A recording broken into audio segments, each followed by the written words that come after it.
ESPN.com's Israel Gutierrez is joining us now from Fort Lauderdale. So the Warriors doing their best to have as much room as possible. What does that say about how their meeting this week went with Howard? Well, it had to go pretty well, right? And it's hard to imagine it not going well when you've got Jerry West involved, and he's obviously built champions before, and you've got Mark Jackson involved, who can be quite the motivator and quite the, inspirational speaker. So it obviously means a lot. And let's just put it this way. Hypothetically speaking, if the Warriors had gone into this process as a team with the salary cap space to sign Dwight Howard outright, they would probably have been the favorites going in because of the young talent that they have. So if they're in a scenario where they can still get it done, it's a situation that Dwight has to listen to and listen to intently. Okay, Israel, let's pull out the destination meter and give us on a scale of 1 to 10 the likelihood that we see Dwight go to these teams. Let's start with the Warriors.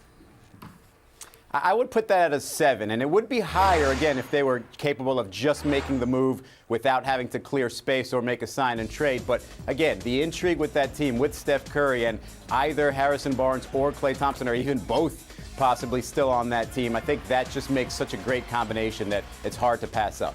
Okay, how about Atlanta? That's his hometown Hawks.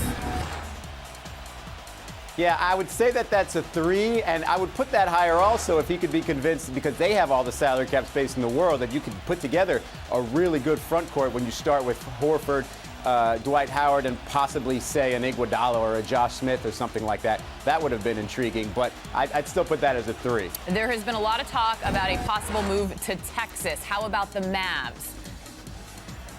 I got to say that's a 5. I mean, they do have a championship coach, which is probably one of their best assets, and obviously Dirk Nowitzki, but Dirk is 35 years old, and I don't know what their plan is moving forward, but just Rick Carlisle and Dirk Nowitzki alone probably put him at a 5 in terms of the possibilities of him going there. Okay, the other team in that state, the Rockets. What do you think about that scenario?